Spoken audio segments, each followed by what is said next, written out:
dressed so nice. He's also recording something for a podcast for a good show, so you guys gotta like fucking lose your shit during. I should have made him say the name of the podcast too. Like performance review. Come on, man. Scott Duff. I have to get better about promoting. Keep it going for Connor and the lady in the bathroom. Oh man. Yep, sorry, fam. There's more gay stuff coming your way. This is a super gay show. Like, what the fuck? It really was a super gay show. Yeah.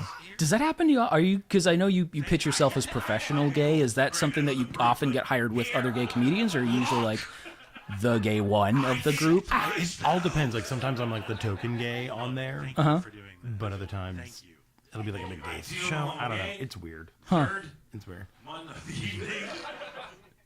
But it was a very big surprise here. You're just like, what? It's like, wow, this is super gay right here. Gay radio show out Chicago airing Sundays. You slip right into your radio voice there too. That's where you should do it.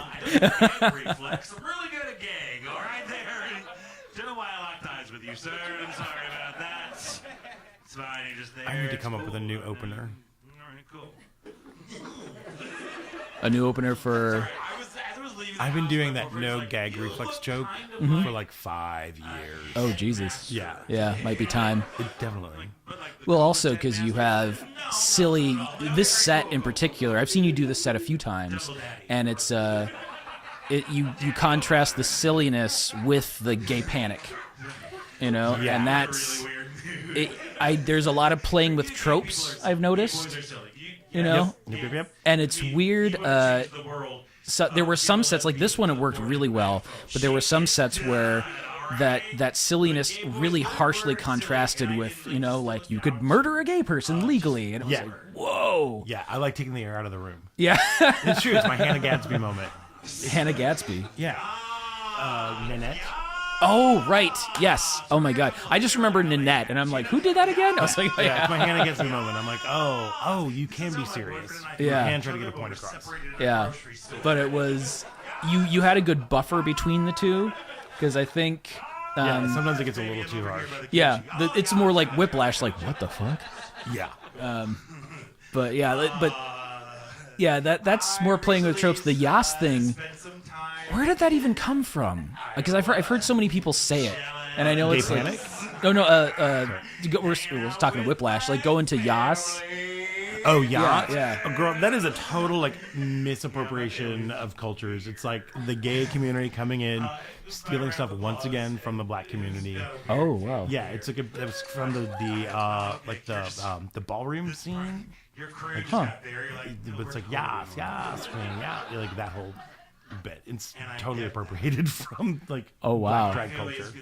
It's from black drag culture, and it got appropriated by gay culture in general. Yes, as most gay people do. It's true. I mean, if you look at gay culture, it's mostly due to people of color. It's from the drag ballroom scene. Wow, interesting. Well, we don't think of nothing interesting. Like, we steal it. What is it? The best artists steal? Yeah, it's like T.S. Eliot is genius is knowing what to steal when. Yeah, You know.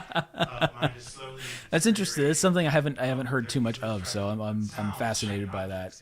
Like I'm like, ooh, where does this shit come from? Because Yas, I don't even remember where I first heard that, but it just kind of overnight became a thing. I think Broad City did a really good job of doing that. That is a good joke. It is a good joke. Oh yeah, going from Trump to it was I saw it coming. When the first time I heard it, I kind of saw it coming, but I was like, no, say it anyway. Most people do. But it's still funny. It's really funny. I think it's one of those moments where it's not quite a subversion, it's just more of a release of tension. Yes. You know? Yeah. Just let me have this. Yeah. The only reason that I put it in my act is I tested it out.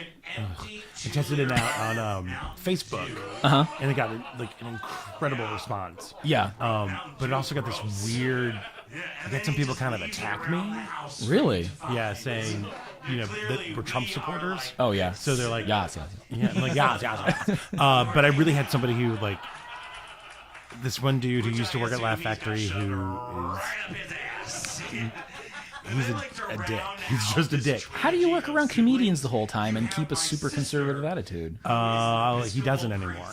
Okay. But he kind of came after me. He was like on Facebook. He's like, because I made the joke about the, comparing people who voted for Trump having dementia. Yeah. And then he's like, oh, so who'd your mom vote for then? And I'm like, she didn't vote. She has Alzheimer's. Mm-hmm. She didn't vote, you fuck nut. Yeah. You're going to come after me? You're going to come after my mom? Great. Go for it. How's this going to end for you? Yeah. Not well. But I had people, like, I even had, like, some family members who, because I was making fun of my brother. Yeah. I had, like, one of my cousins, like, so I guess your brother's not on Facebook? I'm like, no, he's not. And even if he was, I would put that out there. So yeah. It's mad. Yeah. Wow. I mean, I guess it's a good thing. I have a few friends who people I knew, like in Boston, for example, and it's like they're super hard. Actually, no, there's one guy in Chicago, actually. Most of my friends are fairly left-leaning, but it's like, and I know so many comedians, so obviously way left. And there's a few people I know who I just kind of want to see what they put out there. Like, what are the conservative memes going out? What are the talking points? What are the fucks? I just want to know what's out the bend. And it's like just gauging that barometer of like, oh, Barack Obama said something nice. What are they going to say about that? I'm so loud in the back. Yeah. Sorry, I'm sitting there going like, I'm listening, but very loud, and I'm hitting people. It's like me talking over me. This is interesting. Very odd.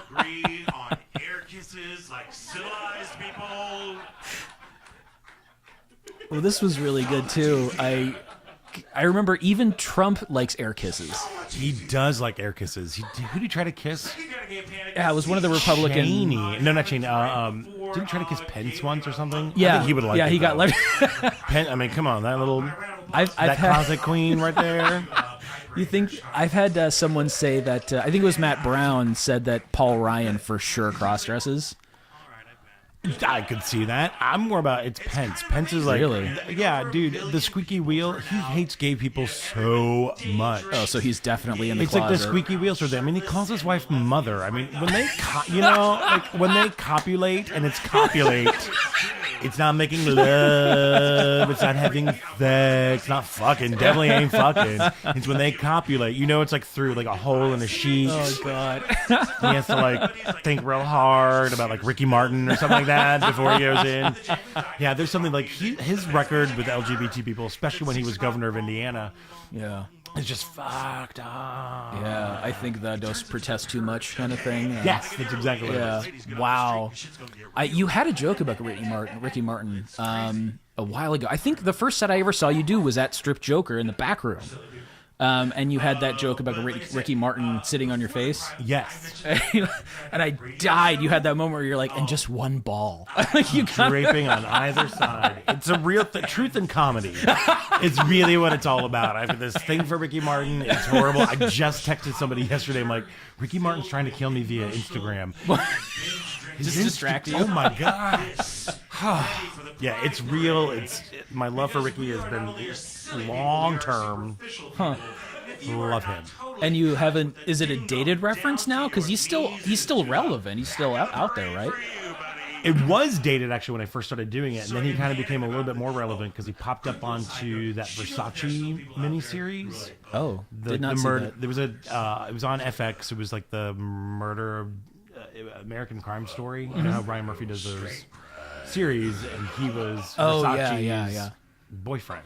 Okay. So he kind of came back on. I watched it just for him. He was so bad. He was so awful on them. Like, oh my God, Ricky Martin, you suck. Just watch it on mute. Somehow he got nominated for a Golden Globe. I don't know how it happened. I don't know how. And I'm going like, I love you, Ricky Martin. You can do no wrong in my eyes, except you were bad. You were just not good. Not good. Wow. But Ricky, if you're listening to this, I think you're wonderful. I love you. I still want you. And I don't even want him to sit on my face. I just want to like nuzzle my nose in his Speedo. Just that. That's it. That's it. And suddenly the podcast took a turn. I know, sorry. Told me to be real. It's very true. And this that water for the gay, like vodka being water for the gays, is that a common trope? I haven't heard that before. No, but well, kind of. I mean, like Sidetrack is the world's largest seller of Absolute vodka. Interesting. Yeah, I wouldn't say the world. Definitely in the country, but they sell more Absolute vodka than any other place. Wow. So The it's gays love vodka. It's because it's like usually doesn't have any it's very low in carbs. It's a vanity calories. thing. Okay, I got you. It's a vanity thing. Interesting. That's actually, I got hooked on. I was at a bachelor party not too long ago, and I was out at a club, and this guy was drinking. Like we had bottle service at the table, and this guy was drinking vodka and like they had lime juice in the like the self-service thing. So they had that lime juice thing. A gimlet. Yeah, and it's called a gimlet. Just lime juice and vodka. So gimlets. And he poured himself a gimlet, and I was like, well, what is that? He goes, yeah, man, it's just vodka and lime juice. I'm like, that's it? You don't put anything else? He goes, no, try it. I tried it. It tasted amazing. And so delicious. I stuck with that all night, and then I got back home. We're staying at a hotel, and I told my girlfriend, yeah, I had like vodka lime juice, and she goes, you are such a basic bitch. I was like, I was like, wait, what is this? She goes, it's no carbs. It's like no sugar. I was like, oh, and it tasted good. Oh, I get this. And she's like, yeah, you're a Becky. I'm like, oh, okay, I'll take it. Sounds good. It really is a Bernadette. Like all these people actually are real, by the way, except for I don't know if her name is Janet. But there's definitely a Mary who is as old as time. Yeah, and a crop top. And a crop top. She's amazing. Like it's so great. And she's around the holidays, she's always like, all right, after class, hey everybody, I'm collecting shoes and coats for the home. Wow. Like she's amazing. But she literally is like, she gets there 5 minutes late. She's got her wig. She's got her crop top. Full makeup too? No full makeup. But she goes and she's like up in the front and she does her own thing. Doesn't she just matter. kind of wiggles around. Yeah, no, she's like 70. I'm telling you, she's at least 70 if she's a day. And then there's Bernadette, who's the most like amazing person on the planet to watch. Like I've never seen this is what joy is. It's pure unadulterated happiness when she does this work class. It's so much fun to watch her do it. And the woman in my work instructor has come to my shows, and I didn't want to make people think that I'm making fun of Bernadette because she's great. You're a fan. I'm a total fan of her, and she's just super duper nice. So I switch it and like, oh, I'm Bernadette. Like I'll take the laughter for that. I'll take the laughter to be like about being completely ridiculous in the mirror. But she does. She's like, she's gone. She is feeling it. She's so much. I mean, and the biggest smile on her face. It's magical. That's it. Yeah, that's wow. Well, we'll get into that further along. I have a lot. Yeah. So a sample recipe for breakfast is keto. Take 2 tablespoons of butter and eat it. That's it. I think you hit it on the head when you said it's the Atkins diet on steroids. It's the worst. Well, that's how people treat it. From what I understand, it was originally a bodybuilding concept. Well, you know how have you researched bodybuilders, like how they get in shape and go for their shows and everything? Yeah. It's basically starvation. One of the reasons they do take a lot of anabolic steroids, especially leading up to the competition, is that they have to maintain muscle mass while restricting all the calories, and their bodies require 5,000, 6,000 calories a day. Oh yeah, and they have to restrict that while maintaining muscle mass, and the body doesn't do that. I know. My partner's brother just did a bodybuilding competition. Oh God! Because he was like, I turned 50. I'm going to get in the best shape of my life, so I'm going to do it. Did he get divorced? Like, was there's a reason. He also lives in Chattanooga, so. Oh boy! But yeah, so he did the whole thing, and he's like, every time as he was getting closer and closer to the competition, we're like, "How you doing?" He's like, "I'm so hungry." Oh yeah, and depressed. Like that affects your mood. Hardcore. Well, and all they're eating is like chicken breast and broccoli. Yep. Like steamed British style. And it's so gross. As somebody like I see Bon Appetit magazines all over this place. Oh, that's just porn. Yeah. Thank you. The pages are stuck together, I'm sure. For real. I mean, like, we're in like this is my season, like from October through the end of December with the Bon Appetit. Oh yeah. Keeps coming to me. They send me emails every day that are total clickbait. Like 131 Thanksgiving sides. I'm like, I'm gone. All of them. Bye. You will see me in a couple hours. I'm gonna click on every single one of these things. I love it. My Bon Appetit just came in the mail. Stupid things to do that. So I'm excited about that. Just sitting down with that, with some like Crisco and a napkin. I'm just kind of like, yes. Ah, who knew I needed this? Oh. Meaning that. Oh yes. You as a straight man, And we get back to the serious. This I think you eased it very well into Gay Panic, and then you dug yourself down but pulled yourself out very well. Because I didn't know how you were going to pull yourself out the first time I saw this. Until January. Yes. And that is why we have a parade. Yay! Y'all have been great. Thanks so much. I'm Scott Duff. You ever got her?